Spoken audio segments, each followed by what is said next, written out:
You're watching The End of History, a video essay series about Ridley and Tony Scott.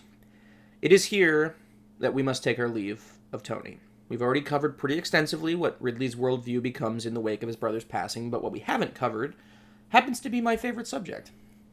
When Ridley Scott rose to prominence, he was both an oddity and inevitability, a mixture of Mario Bava, Michael Cimino, and Stanley Kubrick, designed to make palatable what was once the provenance of aesthetes, collectors, and historians. Then he became a one-man juggernaut, guiding the American cinema to its violent climax.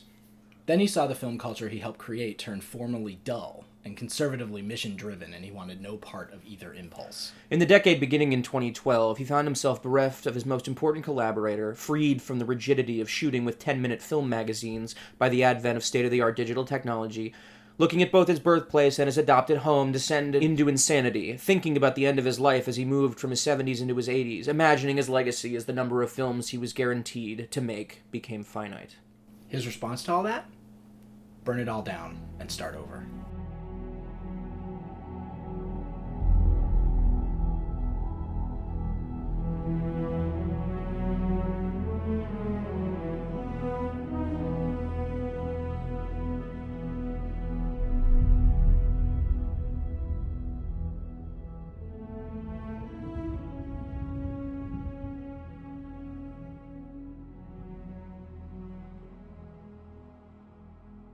Though it's true that you can usually tell the work of a gifted director in a few shots, no matter what time in their career, it's also true that basically everyone evolves. There are exceptions, but a film by Alfred Hitchcock from the 1920s doesn't look like a film by Alfred Hitchcock in the 1950s. This is a natural progression, and even our best take time to find their voices. That's not what happened with Ridley Scott. His first films are marvels of visual art and efficient storytelling.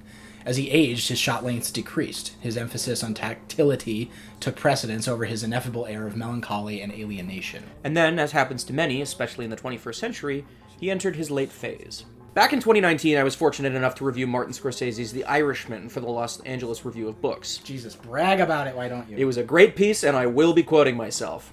Any names you want to drop while you're at it? Jesus Christ. In said piece, I quote André Bazin, the French theorist, who talked about the mummy complex of cinema, the idea of preserving people long after they are dead, a sort of inversion of the idea of ego death, trapping yourself in your thoughts in your image, Dorian Gray style.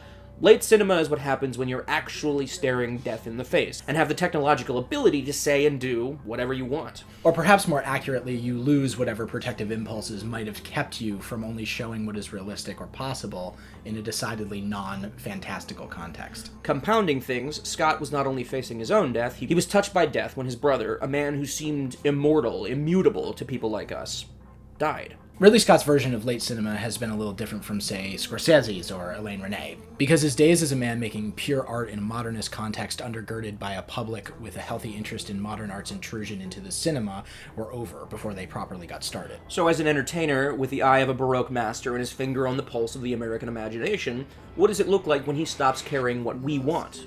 What did he want? In Prometheus, we see a new kind of image from Scott. Scott is a new director, a man stripped of his old visual strategies, his old hobby horses, his belief in the dreams of pilgrims. One alive with digital detail, but moving at the speed of sound towards the next developments, because what really interests him? Chaos. What happens when dreamers, scientists, the rational and spiritually irrational alike, come together and are chewed up and spat out by the cosmos? What happens when we meet God and he hates us?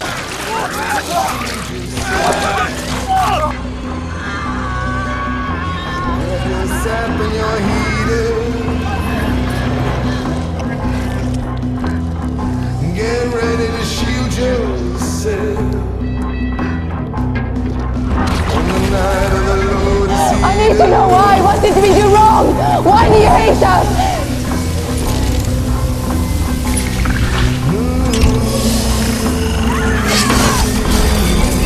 We wear the armor of Mithras and the light.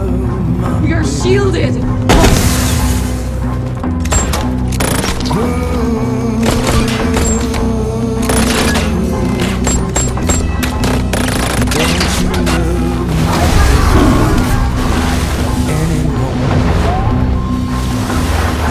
Get ready to shoot yourself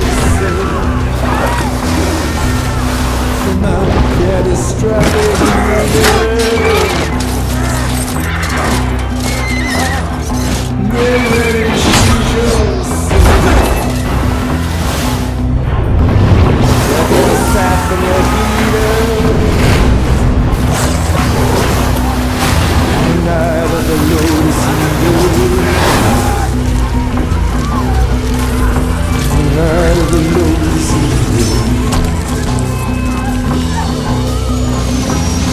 And now hit the streets.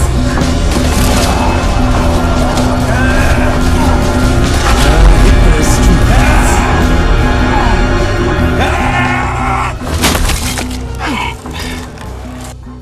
Scott and his cordon of screenwriters craft a new age hodgepodge of genetic skullduggery and religious transgression. We call them engineers. Engineers? Do you mind telling us what they engineered? They engineered us. The missing piece to late Scott is that in the 2000s, he desperately wanted to adapt Cormac McCarthy's Blood Meridian. He got the Counselor as a consolation prize, but the what if still haunts us. But frankly, we got some sense of what it would have looked like. The last decade of Scott's career has been a long and angry one-sided conversation with the idea of God, looking for him, not finding him, and discovering he's a child, looking for the God of the Hebrews and finding something more satanic.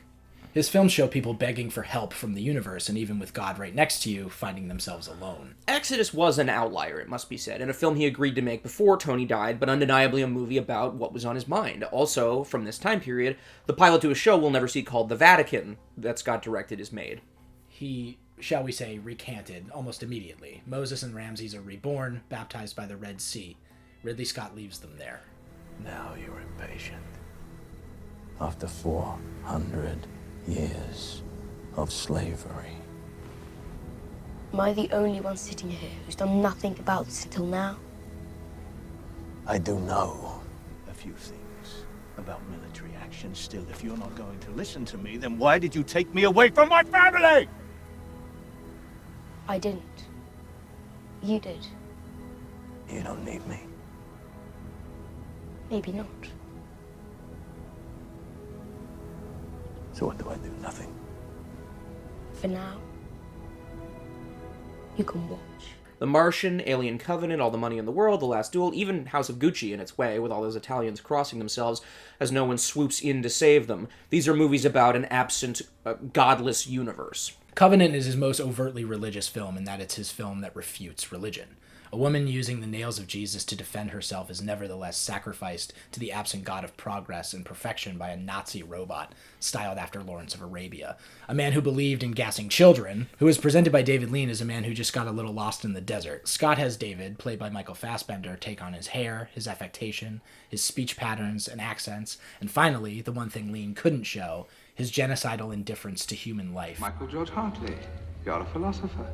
And you're balmy. Oh! It damn well hurts. Certainly it hurts. Well, what's the trick then? The trick, William Potter, is not minding that it hurts. The trick, William Potter, is not minding that it hurts. That indifference is also present in all of his late work, perhaps because it's become the dominant trend in world politics. Not that it wasn't always, but it became much more publicly so. Perhaps because it's an immutable historical truth that the men who make history do so because they pretend that no one else matters. Scott's cinema becomes a world without heroes. Like in that Kiss song, Room Service. Room service, baby, I could use a meal. Room service, gives you what you feel. The point is not only was Scott rewriting his own movie, his foundational entry into the American marketplace with Prometheus and Covenant, he was being honest about the history lessons he was so often paid to pervert, along with the rest of the Hollywood machinery. And he was doing so in a new elastic form, written in broken bodies and defiled flesh. He was finally adopting something close to the first-person perspective of his hero, something he had eschewed since his turn into mainstream genre in the mid-'80s, preferring to show the movements of a lot of people to show how one person fit into a crowd, a landscape. Prometheus almost fully succumbs to the perspective of protagonist Elizabeth Shaw, played by Noomi Rapace. Her performance is thus memorable not simply because it's deeply felt, but because Scott gets us closer to her than he has any character since Ripley and Alien. His new images speak to a man finally free to paint his biggest and most impressive canvases yet. There is poetry, depth, the joy of the limitless potential to create with ones and zeros, as well as with light and shadow, a man working in harmony not with God but with machinery, to capture images of Boschian horror with all the detail he can paint in every corner. He was Dante the poet and Gustave Doré the painter, who illustrated Dante's work at once. His world is now one of torments, of every beautiful thing brought low, of people with hope dissected by their automaton false messiahs. Ridley Scott's stories are parallel images to the creation of these stories. They're the stories of creation, of the world by men and gods alike, and of its destruction.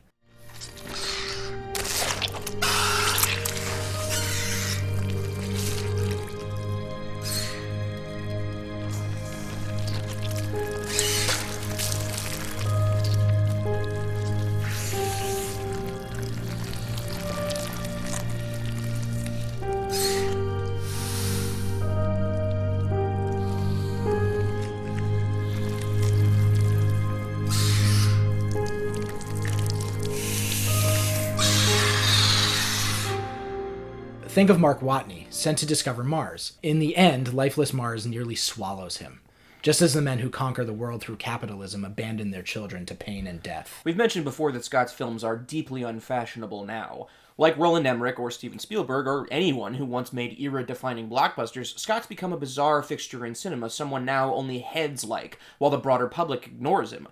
People were furious when he took Alien out of cold storage and woke it up in his new language. People stayed away from The Last Duel in droves. He makes his assignment movies because it pleases him to do so, because he can bend them to his will. He made The Counselor, Prometheus, and Alien Covenant because they were outgrowths of his worldview. They were expressions of the darkness he hid for all those years since Hannibal, and before that, Blade Runner. As the world turned to franchises for comfort, Scott did the unthinkable. He took comfort from people. Ridley Scott has been at the top of the entertainment food chain for decades, and he decided to risk it all to show us the pieces of himself he had hidden away to tell the stories Americans wanted to be told. It was admittedly a calculated risk. His money probably wasn't going anywhere, but Scott had to know his reputation was on the line. And even still, with the eyes of the world on him, he made his movies, his way. A new, hyper-violent crucible in blood, red, white, and blue. Scott has perhaps always believed that violence is the only constant through history. Indeed, he recasts human civilization as the product of a horrendous self-immolation, a sacrifice to progress on an alien world. But now he doesn't have to hide what he's always believed. We are a brutal species who created gods in order to explain our bloodlust. Art is the only thing that allows us to see the beauty in destruction, to really reckon with the horror. Ridley Scott is his own god now, a man making movies as full-bore intense as his brother once did. He is finally free.